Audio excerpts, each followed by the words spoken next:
It is thankfully a relatively dry day today, so yes, I'm coatless, but I'm happy to be here because this is an announcement a long time in coming. So just a couple of minutes of background to set the context so that everybody has it, and most of the folks here know something about it, but it bears recounting because there's been so much work over such a long period of time.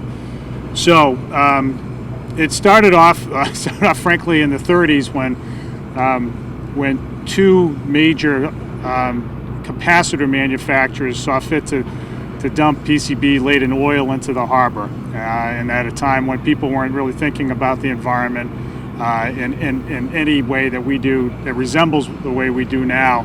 And so what that led to over 4 decades, that practice was that New Bedford became in the early 80s America's first marine Superfund site, which is not a distinction that we're exactly proud of, and it is one that frankly has inhibited economic development over many years. This is the largest commercial fishing port in the United States and a very, very busy harbor, and the fact that so much of it is contaminated with PCBs over the years has made it cost prohibitive to dredge, and if you can't dredge, in the long run you can't have a port. It's made it impossible for people to fish directly in the harbor, and it's made it unswimmable. It's really cut this city and this region off from this historically bountiful resource that is New Bedford Harbor. So that began to change in the 80s when the federal government, through the Superfund program, started to clean it up. Of course, it is a big harbor, and it was a big mess, and it has taken a long time for a cleanup to be to fit any definition of complete.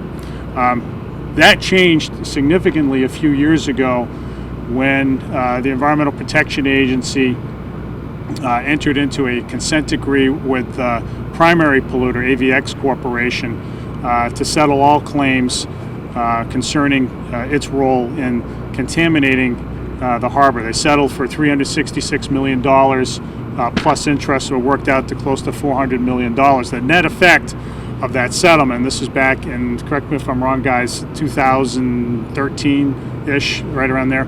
The net effect of that was to greatly accelerate the cleanup. At that point, the cleanup was projected to last still another 40 years roughly, and that time has been, as a result of that settlement and as a result of the work that has followed, which I'll tell you a little bit about, has greatly compressed that period, greatly. And so it's enabled the city, it's enabled all of us together to do a number of things, and we're standing at a site that has played a big role in that cleanup and will play a big part in what's left, and that is, hi Mary. Hi Mary. So right here we're standing at the dewatering site, as it's affectionately known. It's a facility, as the name implies, where water was removed from contaminated sediment so that it could be put on rail cars that came in right here and shipped off to a permitted site in Michigan. This happened over many years, and the most contaminated settlements from the harbor were put in there.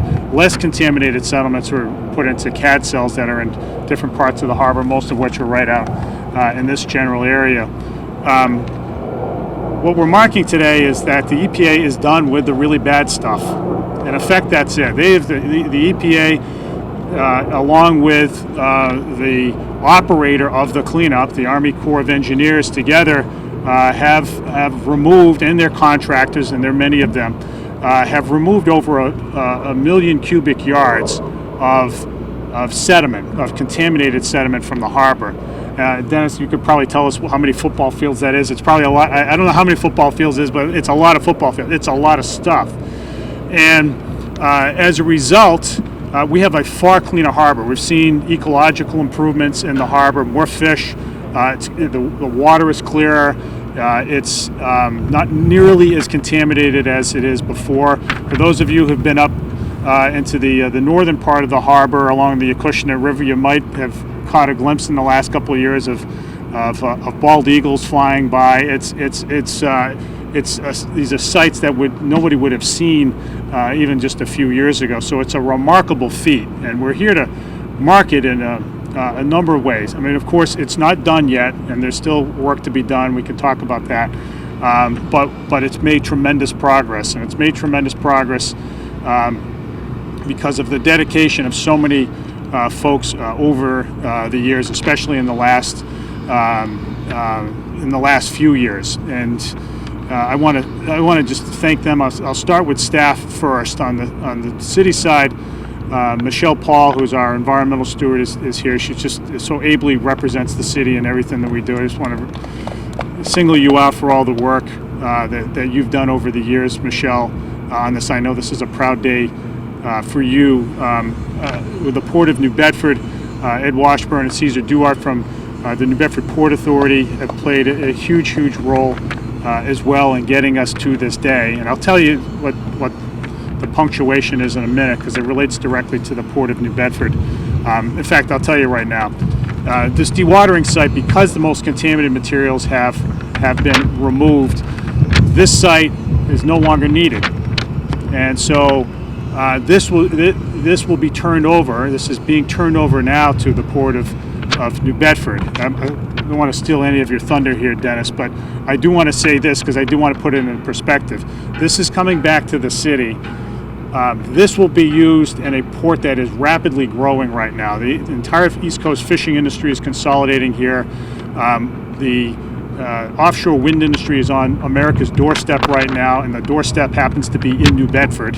This is where the industry is going to launch in earnest in the years ahead, and we need more facilities. So to build this port facility with all the bulkhead here, the laydown space, the warehouse, all of this, the rail connection, would probably cost, correct me if I'm wrong, Ed, somewhere between $30 and $40 million.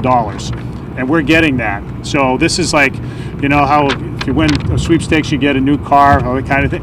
It's that kind of windfall, except even better. It's like a lot of new cars. $30-40 million facility just like that is really important to us. It's a huge benefit, and it's a big step in our road toward modernizing the Port of New Bedford. Its first order of business in the next couple of years will be to build out the bulkhead another almost 700 feet in that direction northward. Thanks to a federal grant, thanks to state dredging money, we're really building up the port now, and it's in ways that have not been seen in over a half century. So it's really an auspicious moment for the city and for the Port of New Bedford and for the entire region. This is the economic driver of southeastern Massachusetts. You've heard me say before, and here's this right on cue, the sounds of the Port of New Bedford, right? If you had any doubt, work never stops here. But this is the economic driver of this entire region of the state. If it weren't for the Port of New Bedford, you've heard me say before, this entire region would be farmland right now. It's not, because of what happens here, and we're going to be doing more over the years and creating jobs for people and allowing people to pursue opportunity for themselves and for their families. That's what this is about when you get right down to it.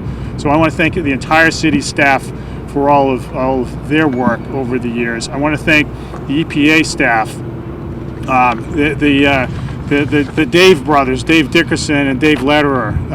Great work over the years, and you guys have lived this for your entire careers almost, it feels, and you guys, I know, really deserve to take a bow today, Dave, and I really want to thank you personally for all of the work and commitment now and in the future. I know you're not done yet, but we really appreciate it. And Natalie McLean, another one who's just done enormous work over the years. Brian Olson, another still. Doug Gutrow, who doesn't like to be out in front of the cameras, except when he's wearing a city councilor hat, but he's been enormously helpful in messaging around and keeping the public up to date over the years. So Doug, I just want to personally thank you for all that.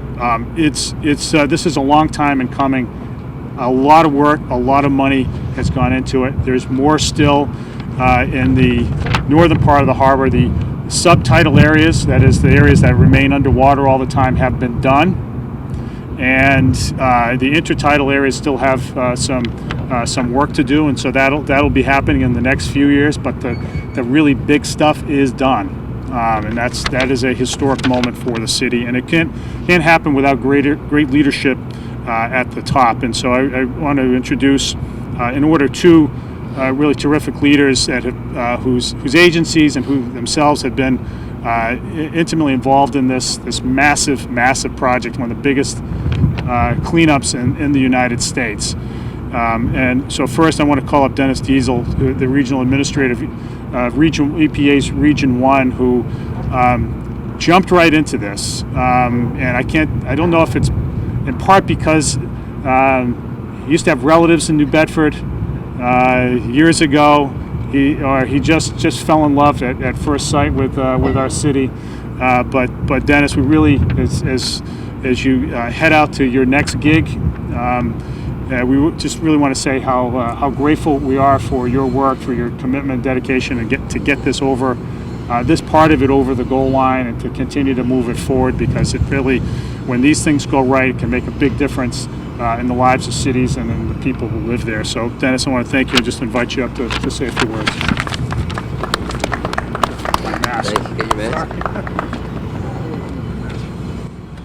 Well, thank you, Mr. Mayor.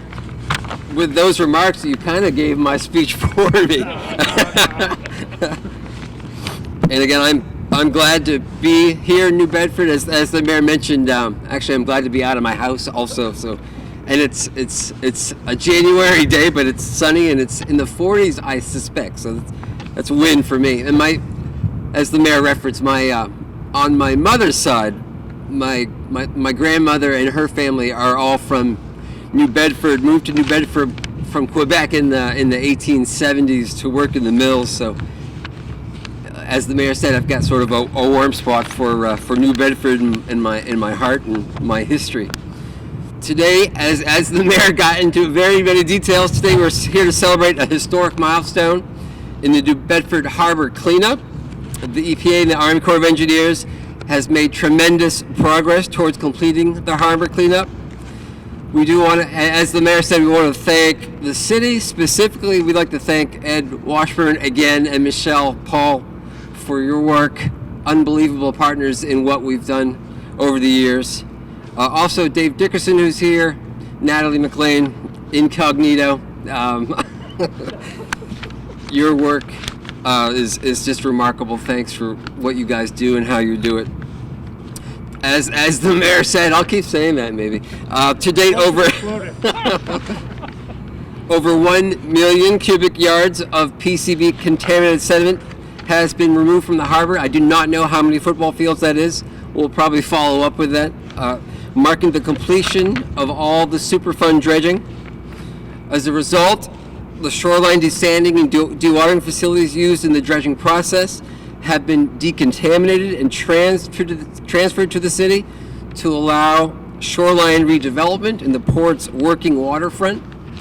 We are standing in the sediment dewatering and multimodal load-out facility where hundreds of thousands of cubic yards of contaminated subtidal sediment were dewatered and sent off-site. This 5-acre dewatering facility is one of the only heavy-duty rail-accessible port facilities in New England.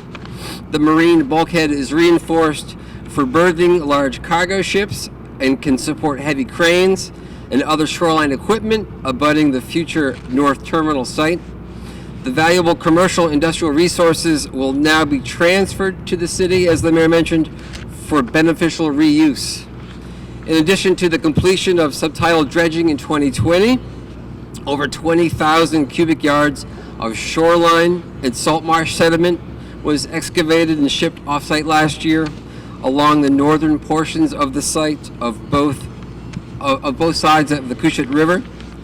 Prioritizing shoreline restoration segments for the city's Riverwalk project is of great importance for the revitalization and reuse of the area, again, as the mayor mentioned. In 2021, over 10,000 cubic yards of sediment are anticipated to be excavated and shipped off-site, which will result in only approximately 3,000 feet of New Bedford shoreline remaining for remediation efforts, so huge progress.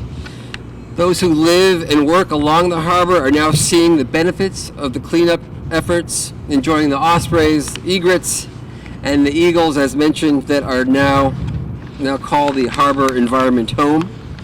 Mayor Mitchell, it certainly has been a long journey getting us to this important milestone, as you referenced, years and years in the making. And we very much appreciate the city's support and patience in making it happen. We certainly couldn't have done it without your partnership and collaboration. We look forward to working with you and your staff as we move forward toward completion of the remaining shoreline areas in the Upper Harbor, hopefully in a way that allows for acceleration of the city's Riverwalk efforts. Now let me hand it over to Colonel Adelano, the Army Corps of Engineers, as an important partner with EPA, especially with this cleanup and across New England, really. Colonel, I'll turn it over to you.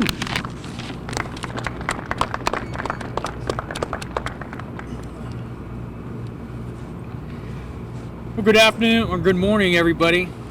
Colonel Jon Mitchell, Commander of the New England District, U.S. Army Corps of Engineers. And I am honored to be here with Mayor Mitchell and Mr. Deziel today. And I'm thrilled to join you as we hand over, this building back over the town of New Bedford. City. My apologies.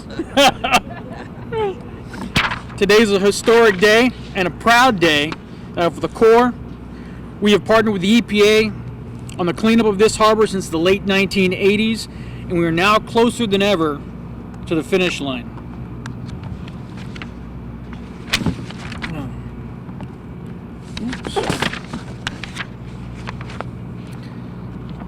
As the mayor said, contaminated since the 1940s, the New Bedford Harbor is one of the largest and most complex cleanups our district has ever undertaken. Our latest hurdle has been figuring out how to continue delivering quality results on time and on budget despite an ongoing global pandemic. But this project has been full of challenges since day one. The site itself is an enormous 18,000 acres and is more than 6 miles long, with several areas so shallow we could not bring dredges in. It's also spanned by low bridges that made it difficult to get equipment in and out.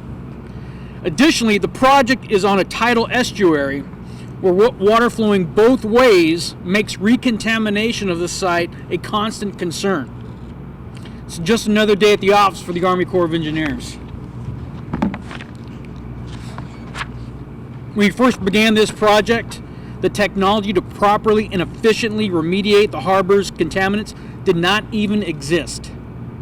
Over the past 3 decades, this building housed equipment and processes that emerged from the evolving state of the art and enabled us to get to where we are today. In the last decade alone, 600,000 cubic yards of material passed through this dewatering facility. Now, I don't know how many football fields that is, but it's 50,000 dump trucks. 50,000 dump trucks. After processing, all that material was then shipped to a secure landfill.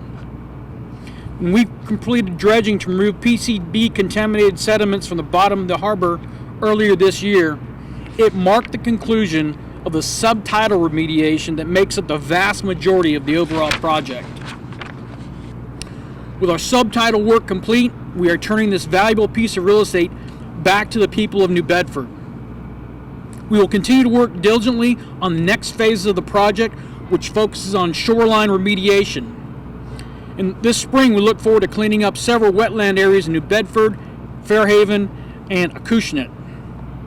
I cannot guarantee you an end date to this phase or the project overall, but I can guarantee you that the New England District will continue to work hard with EPA, the City of New Bedford, to ensure efforts are a success. Strong partnerships like that are critical to every project the New England District does. I want to thank Mayor Mitchell, Mr. Deziel, and my New Bedford Superfund team for the hard work and dedication they put into the project, especially Mary Eston, the project manager. I look forward to our continued partnerships with the EPA on this effort, as well as other current and future projects throughout New England. Thank you all very much, and the seance.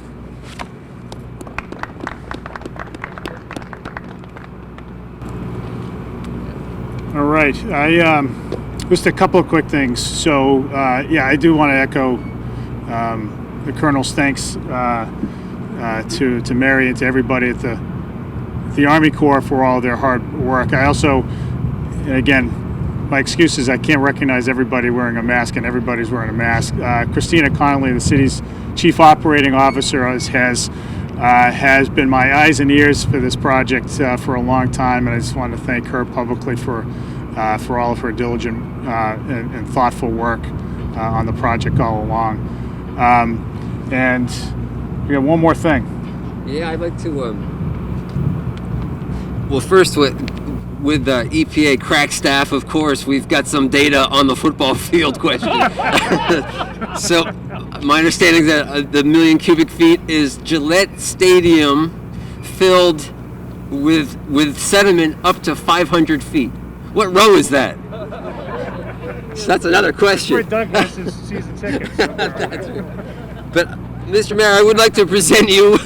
I wish this was more dramatic, but with the actual, instead of a symbolic 2-foot-long key, the actual key to the dewatering facility. As it's got a flashlight on it to help you guide your way. Perfect. But we appreciate your partnership and support. This isn't the end of everything, but a continuation of the process. Thank you very much. Thanks for being such a good partner. Thank you very much, Dennis. Thank you, Colonel. Thank you, Colonel. As long as this also works on the wet bar inside, it will be. All right. Thank you, Dennis. Thank you, Colonel. Thank you very much. All right, so we'll open it up to questions. Go ahead, Mary. Okay, Mayor, I got a couple questions. So the city leased this facility to the ACO to who? To the EPA. To the EPA. How much money was the city getting for that lease arrangement? We can get you that. I don't know what it is offhand, but in exchange for the lease, the EPA built all of this Okay. at however many millions of dollars. Yeah. How long is it going to be before people can eat fish from the harbor? Well, you can find lots of good sources of fish around New Bedford. It's that are sourced from far off of our shores. It's not a good idea to eat fish really in any urban port anywhere here in America or anywhere else. So that prohibition is going to remain in place for the foreseeable future. Anybody else? Yeah, go ahead, Anastasia. How will the building be used by the Port Authority? I'm sorry. How will the building be used by the Port Authority? So in the near term, this will be a construction staging site for the North Terminal project, which will, as I said before, will extend out that way. Essentially, it'll extend all of this out another 600 feet to where those barges are, roughly. If you can see those with the tires hanging off the side. So we're increasing the size of this entire bulkhead really significantly. Between the 400 feet of linear bulkhead here and the other additional 600 or 700 at 700 is, we're adding 1,100 feet of bulkhead, which is huge because it can be used for a lot of different purposes, for freight, all sorts of different freight, for offshore wind support, for fish offloading, even as Dennis alluded to, even for smaller cargo ships like the refrigerated cargo ships that already pull up to our state pier. So it can be used for a lot of different things and support a lot of jobs. Go ahead, Mary. Another question. How does the Route 6 bridge affect this project and your vision for the Upper Harbor? Well, I think for now it's not going to affect us that much here, but I want to be clear about it. Removing that bridge would allow for more types of vessels, wider vessels to get through. We've been waiting a long time for the state to move on that. The state itself has said that the bridge is functionally obsolete and it does need to be replaced. When it will be replaced, it will be designed inevitably with a a wider passageway to allow for wider beam vessels to come up here, and that'll lead to more opportunities for growth. Anybody else? Going once, going twice? All right. Thank you, everybody. Look forward to it. I'll try the key off camera.